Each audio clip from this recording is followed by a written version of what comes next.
Bonjour tout le monde, bienvenue à la chapelle en ligne. Avant de plonger aujourd'hui, deux choses importantes. La première, la semaine passée, c'était le lancement de notre chapelle Québec en présentiel et c'était formidable. Des centaines de personnes qui étaient là. Si vous connaissez des gens dans la région de Québec qui ne vont pas à l'église, qui ne vont plus à l'église, invitez-les à aller à la chapelle Québec. Deuxième chose, nous avons repris en présentiel notre ministère pour ados 13-18 à Montréal à chaque semaine. Ça se passe au bureau de la chapelle. Et je veux défier tous les parents d'ados, venez porter vos enfants à 13-18. Ça ne me tente pas, ma femme et moi, de se lever de notre divan après une semaine de travail pour venir porter nos ados, mais on se fait un devoir de le faire à chaque semaine parce que c'est la chose la plus importante. On est dans une série qui s'intitule « Nous, l'Église en 2021 » et on est dans cette série où on rêve d'être meilleur. Qu'est-ce qu'on doit faire pour être meilleur à l'Église? Qu'est-ce qu'on doit changer, améliorer? Qu'est-ce qu'on doit poursuivre? Et on a regardé la semaine dernière à une Église passionnée dans un monde d'apathie spirituelle. Et aujourd'hui, je veux traiter le sujet « Une Église de relations authentiques dans un monde fake ». On vit dans un monde qui est fake. Le week-end dernier, j'ai été avec ma femme Karine à Las Vegas. Non, je n'ai pas été jouer au casino. On m'avait invité à faire un week-end de réveil dans une église là-bas. J'ai fait 4 réunions, c'était formidable. Et j'ai aimé ça. C'était impressionnant à Vegas. Les gros hôtels, les lumières, c'est très impressionnant.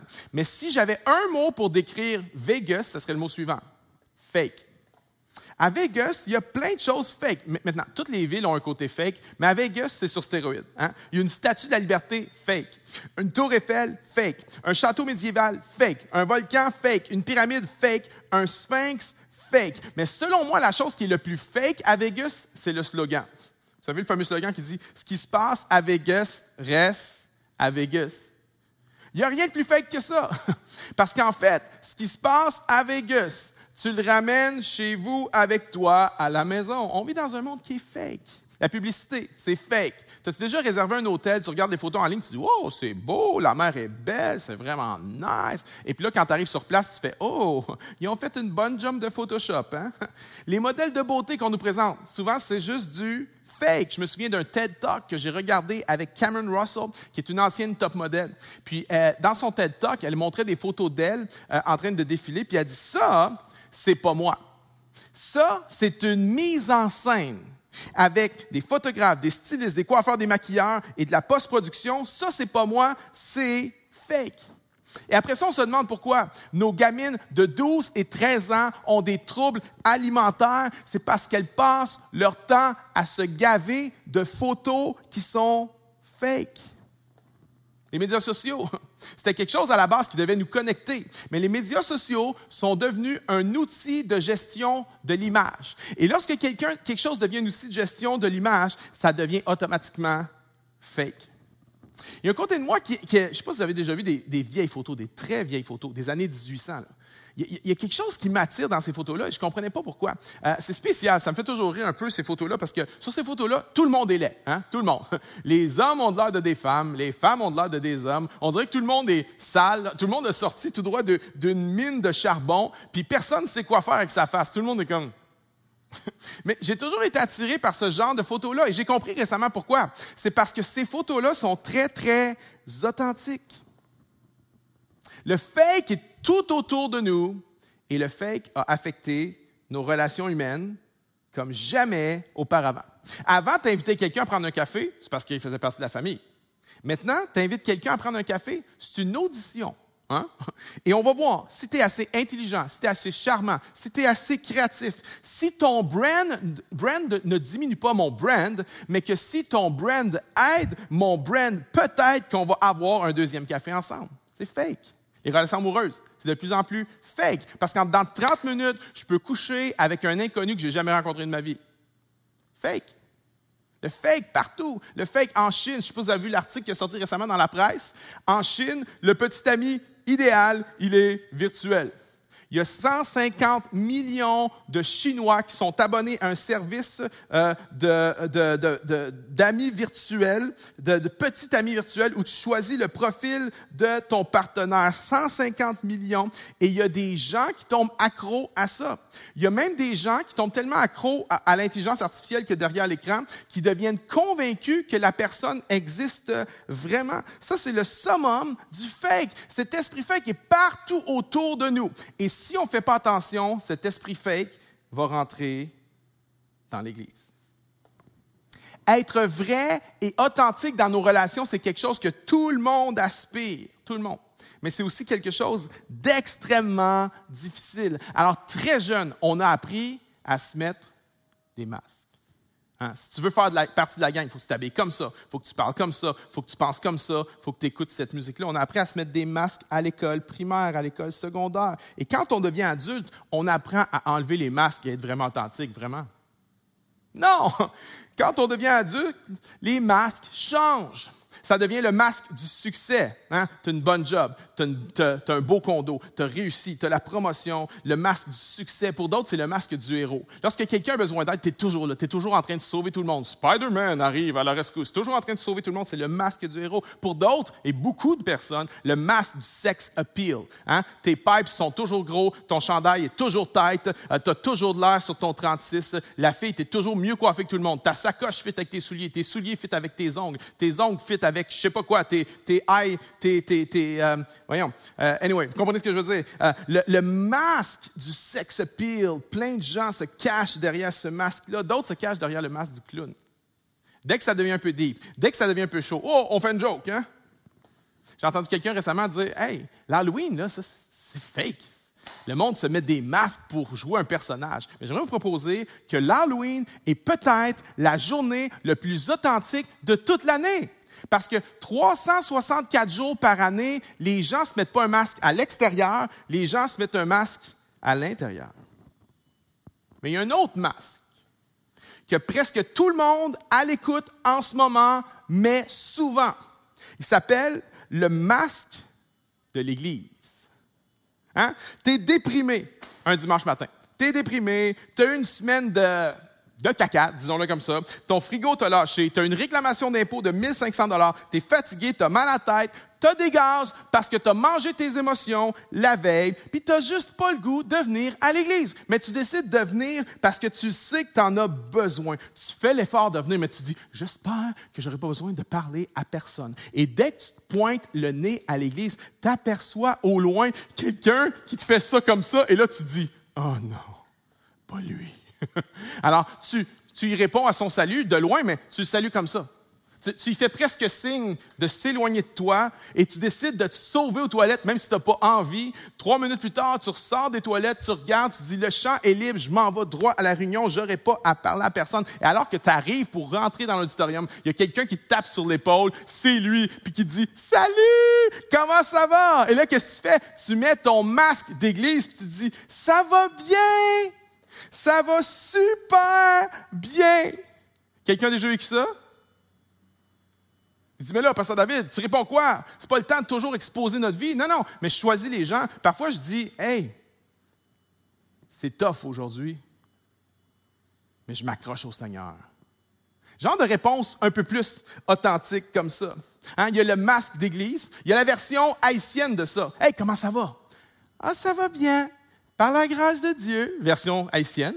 Il y a la version hispanophone aussi. Hey, comment ça va? Ah, ça va bien, pasteur. Avec le Seigneur, ça va toujours bien. Masque d'église. Combien de fois ça nous est arrivé, ma femme et moi, hein? Un dimanche matin, les enfants ne sont pas du monde, ils ne veulent pas se lever, ils ne veulent pas s'habiller, on finit par les habiller. Il y en a un qui échappe sa toast au Nutella sur sa belle chemise blanche. C'est le temps de partir, on n'est pas prêt, ma femme n'est pas maquillée, les enfants ne sont pas frais. Ma femme chiale après les enfants parce que les enfants ne sont pas frais. Moi, je chiale après ma femme parce qu'elle n'est pas prête. Ma femme chiale après moi parce que je chiale après elle. Et là, on arrive dans la voiture et il y a un silence pesant. Déjà vu que ça? Tout le monde est frustré, personne ne se parle. Puis là, tu arrives à l'église, le pasteur pogne le micro, grand sourire, puis dit « Hey, tout le monde, on est tellement contents d'être à l'église ce matin! » Le masque d'église. Et on a tous tendance à le porter. Mais avant d'aller plus loin, on va faire quelque chose ensemble. Fais ceci avec moi. Tu dis « Mais pourquoi tu fais ça, pasteur David? » Parce que tu peux maintenant enlever ton masque d'église. Tu n'en auras pas besoin aujourd'hui. S'il y a quelqu'un à côté de toi, dis-lui ceci. Tu n'as pas besoin de ton masque. On veut le vrai toi. Dis ça à quelqu'un s'il y a quelqu'un à côté de toi. Tu n'as pas besoin de ton masque. C'est le vrai toi qu'on veut. À plusieurs reprises, le Seigneur Jésus a mis en garde contre les masques d'église. Dans Matthieu 6, il dit « Hey, quand tu fais l'aumône, quand tu donnes aux pauvres, là, sonne pas les tambours et les trompettes. Non, non, non, non. Mets-toi pas un masque d'hypocrite. Quand tu pries, là, fais-le pas dans les lieux publics pour montrer à tout le monde que tu pries. Parce qu'à l'époque, quand quelqu'un priait sur les coins de rue, les gens applaudissaient. Bon, maintenant, à Montréal, à Québec, à Gatineau, à Paris, tu ne te fais pas applaudir pour prier sur le coin de la rue, je suis conscient de ça. Mais à l'époque de Jésus, les gens étaient tentés d'être fake. À l'époque de Jésus, les gens étaient tyrannisés par l'approbation des autres. À l'époque de Jésus, les gens avaient tendance à porter des masques. Ça sonne familier pour quelqu'un ici? Maintenant, laissez-moi vous lire un passage où Jésus parle des masques. Et je l'ai lu dans la version de Message et j'étais scotché. Eugene Peterson a réussi à nous capsuler la pensée de Jésus d'une façon absolument extraordinaire. Luc 12, verset 1. À ce moment-là, la foule, indocile et se marchant sur les pieds, se comptait par milliers. Mais la principale préoccupation de Jésus était ses disciples. Il leur dit, « Faites attention à vous-même pour ne pas vous contaminer avec le levain des pharisiens, la fausseté pharisienne. » Écoutez bien ceci. « Vous ne pouvez pas garder votre vrai moi caché pour toujours. Avant longtemps, vous serez exposés. Vous ne pouvez pas vous cacher éternellement derrière un masque religieux. Tôt ou tard, le masque glissera et votre vrai visage sera connu. Vous ne pouvez pas murmurer une chose en privé et prêcher le contraire en public. Le jour viendra où ces chuchotements se répéteront dans toute la ville. » Jésus dit, fais attention à porter ton masque de religieux, fais attention à porter ton masque d'église, parce que ce que tu es dans le secret, ça va être exposé dans le public. Et une des choses que la COVID fait, c'est qu'avec la COVID, on porte tous un masque physique. Mais j'aimerais vous dire, une des choses que la COVID fait, elle expose les masques spirituels. Et il est en train de démontrer qui est un disciple de Jésus et qui fait juste porter un masque d'église. Maintenant, si on est honnête, là, des masques, on n'en porte pas juste un. On en porte plusieurs à la fois. Hein? Le lundi, le masque du succès. Le vendredi soir, le masque du sex appeal. Le dimanche matin, le masque religieux. Et un masque en amène un autre et un autre et un autre. Et il y en a, ça fait tellement longtemps que tu portes un masque et un autre. Tu ne sais même plus à quoi ressemble ton visage dans le miroir. Mais il y a un grand prix à payer à porter des masques. Un, c'est épuisant. C'est épuisant, c'est fatigant parce qu'il faut toujours que tu montres et que tu prétendes et que tu performes. Tu es dans la performance quand tu portes un masque. C'est épuisant, c'est tough. Et ce que tu gagnes en portant un masque, que ce soit un ami, une fille, un job, une réputation, ce que tu gagnes en portant un masque, il va falloir que tu gardes le masque pour le garder, c'est épuisant. Mais il y a un autre effet pervers de porter un masque, c'est que porter des masques nous fait nous sentir seuls, absolument seuls, seul au milieu de la foule, seul avec tes amis, seul dans ton mariage. Quand tu portes un masque, automatiquement, tu te sens seul. Voici pourquoi. Le plus grand besoin de l'être humain, c'est d'être pleinement connu et en même temps pleinement aimé. Je dirais, c'est d'être pleinement aimé, même si tu es pleinement connu. Malgré qui tu es pleinement aimé. Ça, c'est notre plus grand besoin. C'est notre besoin le plus fondamental. Tim Keller a dit ceci. Être aimé sans être connu est réconfortant, mais c'est superficiel. Être connu sans être aimé est notre plus grande peur. Mais être pleinement connu et être pleinement aimé, c'est la chose dont nous avons besoin plus que tout. Et ça, c'est vrai dans toutes nos relations. C'est vrai dans notre relation avec Dieu et c'est vrai dans notre relation avec les autres. Et la raison pourquoi on a ce besoin-là d'être pleinement aimé et pleinement connu en même temps, c'est parce qu'on est créé à l'image de Dieu. Notre Dieu est un Dieu trinitaire. Et au sein de la Trinité, Père, Fils, Saint-Esprit, au sein de la Trinité, le Fils est pleinement connu du Père, le Père est pleinement connu du Fils et du Saint-Esprit. Et au sein de la Trinité, le Fils est pleinement aimé du Père et le Père est pleinement aimé du Fils et du Saint-Esprit. Alors, nous, à l'image de Dieu, créés que nous sommes. On languit pour une relation qui reproduit ce qui se passe au sein de la Trinité. Mais ce désir relationnel repose sur un fondement qui est essentiel, l'authenticité. Tu dois être vrai. Tu dois être vrai. Lorsque tu es le vrai moi qui rentre en communication avec le vrai toi et que le vrai toi rentre en communication avec le vrai moi, on passe de la communication à la communion. Et la seule façon de chasser au loin la solitude, c'est d'être en communion avec quelqu'un. Maintenant, lorsqu'on porte des masques, c'est pourquoi? C'est parce qu'on a peur de ne pas être aimé. Right? C'est pour ça qu'on porte des masques. Mais le paradoxe, c'est le suivant. C'est qu'on porte des masques parce qu'on a peur de ne pas être aimé, mais parce qu'on porte des masques, on ne se sentira jamais vraiment aimé. Il y en a qui disent « Ah, je ne sens pas que mon mari m'aime, je ne sens pas qu'il m'aime. » La question, c'est qui dort dans le lit à côté de lui? Est-ce que c'est toi ou est-ce que c'est quelqu'un d'autre? Moi, je ne sens pas que mes amis m'aiment vraiment. La question, c'est qui est assis aux côtés de la table au restaurant? Est-ce que c'est toi ou est-ce que c'est quelqu'un d'autre? Il y en a qui disent, moi, je ne me sens pas aimé par l'Église, les chrétiens. Là. La question, c'est qui est-ce qui se pointe à l'Église le dimanche matin, si tu te pointes? Qui est-ce qui se pointe à l'Église? Est-ce que c'est toi ou est-ce que c'est quelqu'un d'autre? On languit pour être aimé, alors on se met des masques, mais tant qu'on garde nos masques, on ne se sentira jamais aimé. Et l'ennemi de nos âmes vient nous jouer dans la tête. Il dit, attention, attention, si tu enlèves ton masque, tu vas souffrir. Si tu enlèves ton masque, les gens ne t'aimeront pas vraiment. Tu n'as pas besoin de cette douleur-là, mon ami. Garde donc ton masque. 3 principes, rapidement. 3 principes pour avoir des relations authentiques dans l'Église. Numéro 1, accepter d'être vulnérable. On a tous du bagage, on a tous des choses dont on n'est pas fier et on a tous tendance à cacher. À cacher. C'est pas d'aujourd'hui qu'on cache. Hein? Genèse 3, lorsqu'Adam et Ève ont péché contre Dieu, ça a été quoi la première conséquence? Ils se sont cachés de Dieu et ils se sont cachés l'un de l'autre. On fait la même chose aujourd'hui. On prend notre douleur, puis qu'est-ce qu'on fait?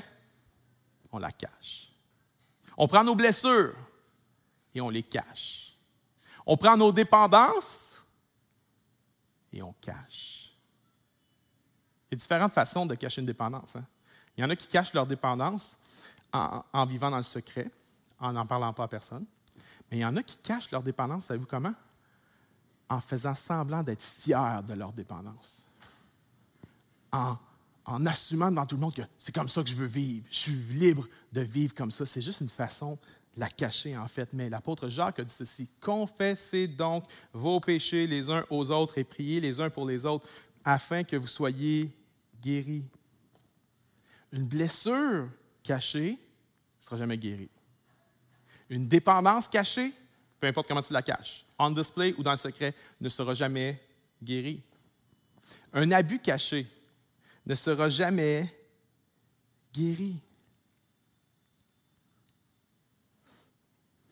Lorsqu'on vit dans les ténèbres, lorsqu'on ne parle pas, lorsqu'on ne se rend pas vulnérable à quelqu'un sur nos blessures, sur nos péchés, sur nos dépendances, ce qu'on fait, c'est qu'on donne à l'ennemi un terrain fertile pour agir dans nos vies. La Bible appelle l'ennemi le prince des ténèbres. Vous savez pourquoi? Parce que pour agir, l'ennemi a besoin des ténèbres. Pour agir, l'ennemi a besoin du secret. Et si on ne se rend pas vulnérable, on lui laisse le champ libre pour opérer dans nos vies. Et pour apprendre à se rendre vulnérables les uns aux autres, il faut apprendre à faire descendre la conversation plus deep que juste sur la température. Il y a 5 niveaux de communication. Okay? 1, il y a ce qu'on appelle les clichés. « Hey, comment ça va? Ah, ça va bien, ça va bien. » 2, les faits. « Hey, qu'est-ce que tu as fait aujourd'hui? Ah, j'ai été à l'épicerie. » 3, les opinions. « Hey, qui c'est que tu penses qui va gagner l'élection cet automne? » 4, les sentiments.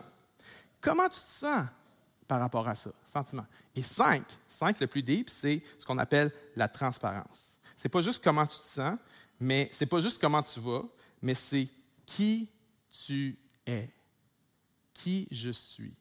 Et la vulnérabilité est nécessaire à l'authenticité. La vulnérabilité vient quand on fait descendre la conversation au numéro 4 et surtout au numéro 5.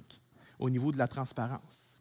Et ça, ce n'est pas difficile pour quelques-uns d'entre nous, mais avouons-le, c'est extrêmement difficile pour la plupart d'entre nous. Scott Peck a dit ceci: « Il ne peut y avoir de vulnérabilité sans risque. Il ne peut y avoir de communauté sans vulnérabilité. Il ne peut y avoir de paix et ultimement pas de vie sans communauté. » Si tu veux vivre des relations authentiques, en d'autres mots, il va falloir que tu prennes le risque d'enlever le masque. Et tant que tu n'enlèveras pas le masque, tu as beau être le plus extraverti au monde, tu as beau avoir plein d'amis autour de toi, tu as beau avoir un carnet d'adresses ça d'épais, tu as beau avoir un line-up de gens qui attendent pour être avec toi parce qu'ils trippent être avec toi, tant que tu n'enlèveras pas ce truc-là, tu vas toujours te sentir seul et tu n'auras pas des relations authentiques. 2, il faut accepter d'être redevable. Ce n'est pas suffisant d'être vulnérable. Il faut être redevable. Je ne sais pas si tu as remarqué, mais il y a un mouvement de vulnérabilité présentement dans le monde séculier. Il y a des psys qui ont catché l'affaire, ils se mettent à écrire des livres là-dessus. Il y a plein de gens qui se mettent à essayer de la pratiquer dans le milieu des affaires et autres. On se rend vulnérable. Mais souvent, le problème, c'est que les gens se rendent vulnérables, mais sans se rendre redevables. Alors, ça ressemble un peu à ceci. « Ah, ma vie, it's a mess. » Puis l'autre personne fait « Ah, toi aussi, moi aussi, ma vie, it's a mess. » Et ça finit là. Ah, on se sent tellement proche, on se sent connectés l'un et l'autre, on se sent authentique parce qu'on a tous les deux confessé que notre vie, it's a mess.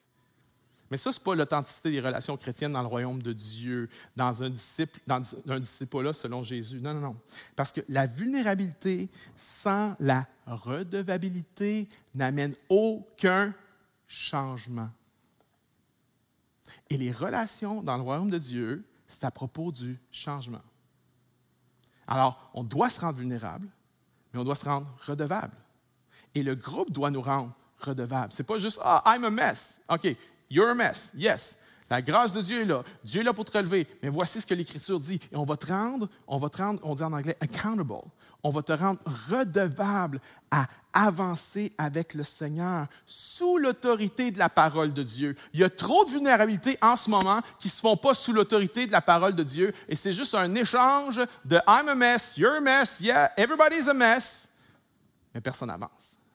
Il faut accepter d'être vulnérable. 2, il faut accepter d'être redevable. Et je termine avec ceci.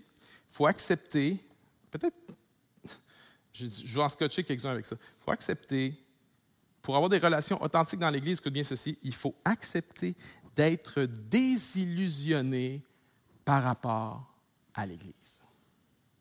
Tu fais, what? De quoi tu parles, Pasteur David? Souvent, les chrétiens citent Acte 2 comme le modèle d'Église. Hein? Puis c'est vrai que c'est extraordinaire, là, ce qui se passe dans Acte 2.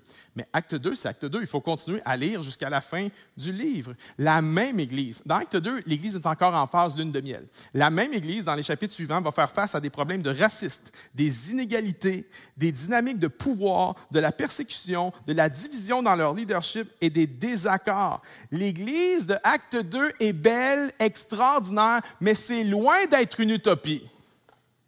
Parce que la vérité, là, il n'y a aucune communauté, aucune église, aucune relation, aucun conjoint, aucune famille, aucun parent, aucun pasteur qui peut vivre à la hauteur de tes attentes.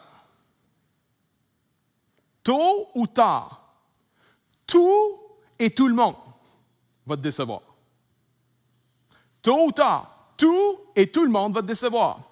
Et généralement, plus tu as déifié quelqu'un ou quelque chose, plus la claque va faire mal.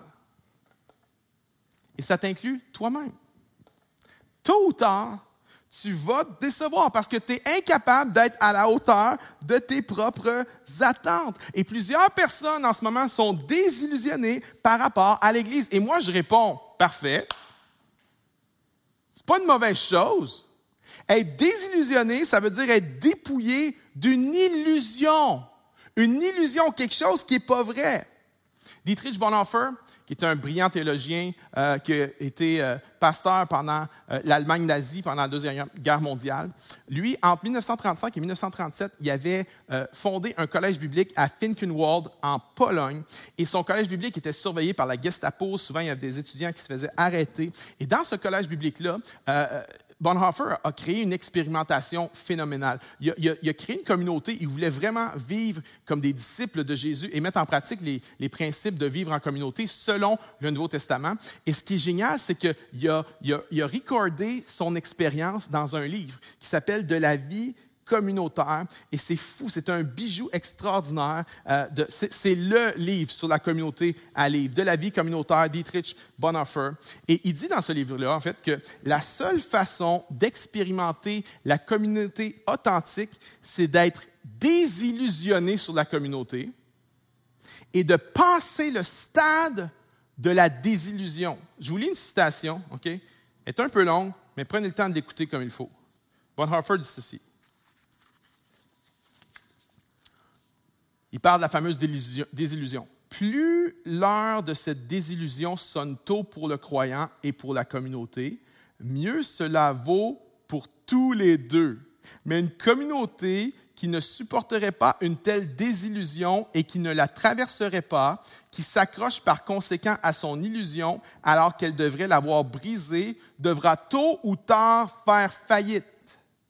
Toute image humaine illusoire qui se trouve introduite dans la communauté chrétienne empêche la communauté authentique et doit être brisée pour que la communauté authentique puisse vivre. Celui qui préfère son rêve d'une communauté humaine à la communauté chrétienne elle-même, celui-là devient le destructeur de toute communauté chrétienne, quelle que soit l'honnêteté, le sérieux et le dévouement qu'il exprimait personnellement dans ses intentions. Bonhoeffer dit, « Hey, on a tous une illusion sur la communauté et lorsque tu frappes le mur, si tu refuses de passer à travers ça, tu ne vivras jamais la communauté vraie et authentique. » C'est facile d'aimer l'idée de la communauté.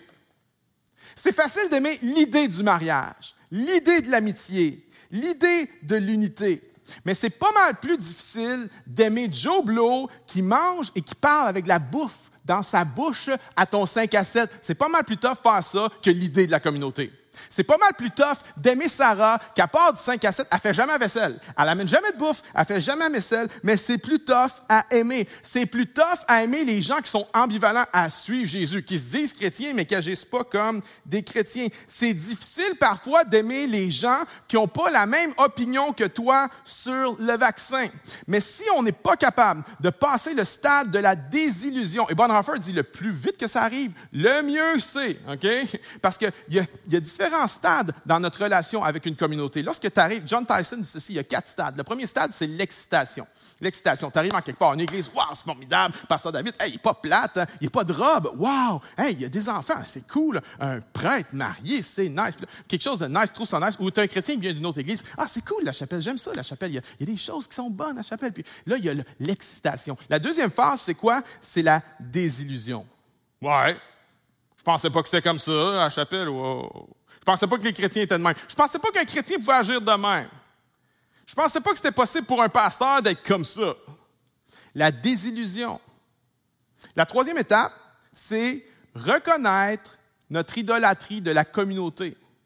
Troisième étape, c'est reconnaître là, que j'avais une idée, j'avais un idéal, j'avais une utopie. Puis la vérité, c'est que j'aime plus mon utopie que la communauté réelle. Et là, on doit se repentir de notre idolâtrie de communauté. On doit se repentir, reconnaître qu'on a des attentes idéalistes et se mettre à aimer les gens avec grâce, malgré ce qu'ils sont et persévérer dans cette communauté-là. Quatrième étape, lorsqu'on passe l'idolâtrie, John Tyson dit, quatrième étape, c'est l'amour agapé. Là, on vit l'amour selon Jésus-Christ, l'amour qui est enseigné dans le Nouveau Testament. L'excitation, la désillusion, la reconnaissance et l'amour. Mais Tyson dit, la plupart des gens, la grande majorité des gens, ils ne passent jamais le mur de la désillusion. Lorsqu'ils tombent désillusionnés, après une semaine, un mois, 1 an, 10 ans, les gens font « Ah, I'm out of here. Je m'en vais d'ici. Ces gens-là sont bien trop fill the blank. » Cette église-là est bien trop fill the blank. Cette église-là est bien trop occupée, bien trop pas gentille, bien trop distraite, bien trop ci, bien trop ça. Puis il recommence le cycle ailleurs et il ne passe jamais la barrière de reconnaître nos illusions sur la communauté. Et ils ne vivent jamais la communauté réelle et authentique. En fait, pour vivre la communauté réelle et authentique, voici ce qu'il faut. Je vais emprunter une phrase à Henry Nouwen. Henry Nouwen a dit ceci. Pour vivre la communauté réelle et authentique, il faut, je cite, « se pardonner les uns les autres de ne pas être Dieu. » Se pardonner les uns les autres de ne pas être Dieu. Et tant qu'on ne passe pas cette étape-là, on ne pourra jamais vivre des relations authentiques. Ça veut dire qu'il faut que tu restes en place. Ça veut dire qu'il faut que tu pardonnes. Ça veut dire qu'il faut que tu vois ton propre état de ton cœur. Tu dis, « Hey, man, ils ont fait ça, mais moi, j'en fais tellement aussi. » Et passer le stade de la désillusion, passer le stade de reconnaître nos idoles pour entrer dans le stade 4, qui est celui de l'amour. Plein de gens en ce moment t'aspirent vraiment à des... En fait, tout le monde aspire à ça. Peu de gens y arrivent. Mais la question, c'est est-ce que tu es prêt à être vulnérable? Est-ce que tu es prêt à être redevable? Être redevable, là, c'est pas le fun, hein? Parce que c'est pas « Ah, pauvre toi, oui, c'est vrai, tu n'es pas à la hauteur, tu as fait quelque chose qui était... t'as péché, tu as tombé. » C'est pas juste la grâce de Dieu est là pour toi, c'est non, la grâce de Dieu est là pour toi pour t'aider à faire mieux la prochaine fois. C'est pas le fun, ce processus-là. C'est pour ça que des fois, vivre en communauté, c'est génial, tu as juste le goût d'y aller dans ton 5 à 7. Puis d'autres fois, tu n'as juste pas le goût d'y aller. Tu n'as juste pas le goût de le dire, que tu ne l'as pas lu ta Bible cette semaine, que tu n'as pas prié cette semaine, alors que tu as demandé à la communauté de te rendre redevable pour avoir une relation avec Dieu qui était plus profonde et plus constante. C'est pas le fun d'aller voir le monde. Hey, non, gars, encore, ouais, encore, tu l'as pas lu. Pourquoi tu l'as pas lu? Tu l'as pas lu la semaine passée. Je sais, je m'excuse. Mais tu l'as pas lu la semaine d'avant. Je sais, je suis désolé, je m'excuse. C'est pas le fun, la redevabilité. Mais c'est quand on a la vulnérabilité, la redevabilité, et qu'on accepte d'être désillusionné sur la communauté, qu'on commence à vivre vraiment la communauté. Et j'aimerais vous proposer que la seule façon de vivre ça, une communauté vulnérable, redevable et désillusionnée qui n'embrasse pas des idoles, la seule façon de vivre ça, c'est que Jésus soit au centre de la communauté.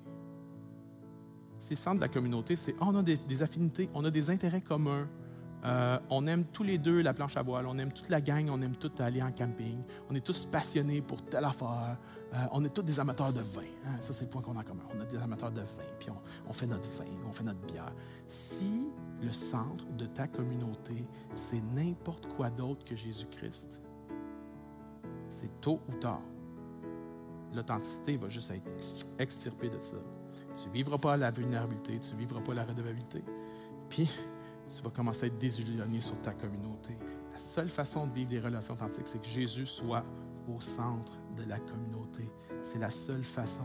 Parce que si Jésus n'est pas au centre, à un moment donné, tu vas faire comme, ben là, j'ai le droit de faire ce que je veux, j'ai le droit de vivre ce que je veux. Non, quand Jésus est au centre, on se soumet à Christ.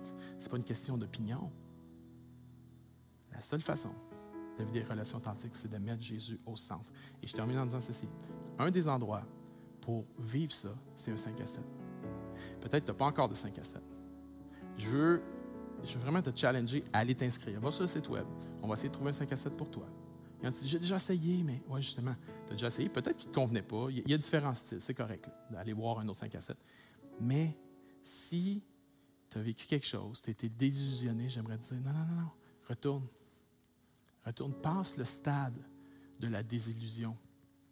Passe le stade de reconnaître tes idoles sur la communauté pour pouvoir embrasser le stade de l'amour. Quand tu dis, mais moi je suis dans un 5 à 7, mais je ne vis pas ça. Moi. J'aimerais te défier. Trouve une personne, 2 personnes dans le 5 à 7 avec qui tu vas pouvoir avoir une relation plus deep.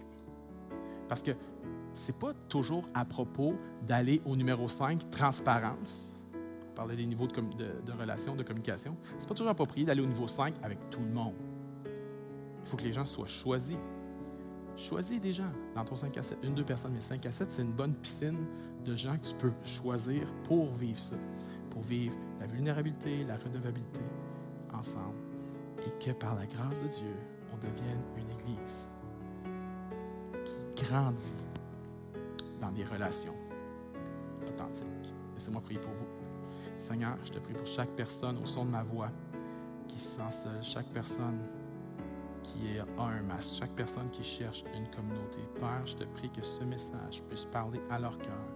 Seigneur, tu désires que chacun puisse vivre des relations profondes et authentiques. Alors je te prie que ce message convainc les cœurs, parle au cœur et que suite à ce message, tu puisses donner le courage aux gens de faire leur next step, de faire la prochaine étape, de ne pas se recroqueviller sur eux-mêmes, mais de marcher dans la prochaine étape parce que Seigneur, tu nous as créés pour des relations authentiques à ton image, comme celle qui est au sein de ta Trinité. Je te remercie, Seigneur Dieu, qu'en Jésus-Christ, c'est possible de vivre des relations authentiques. Lorsque Jésus est au centre, c'est possible. Lorsque Jésus est au centre, on va se pardonner. Lorsque Jésus est au centre, on va toujours se repositionner. Lorsque Jésus est au centre, tout est possible. Père, je te prie que chacun puisse faire un pas, chacun puisse avancer dans ce défi aujourd'hui. C'est dans le nom de Jésus que j'ai prié. Amen. La Chapelle, nous sommes là pour t'accompagner dans ton cheminement spirituel. Et on a plein de ressources pour toi disponibles sur notre application mobile et notre site web. Alors, va le consulter. Il y a plein de choses pour toi. À bientôt. Merci d'avoir été là aujourd'hui.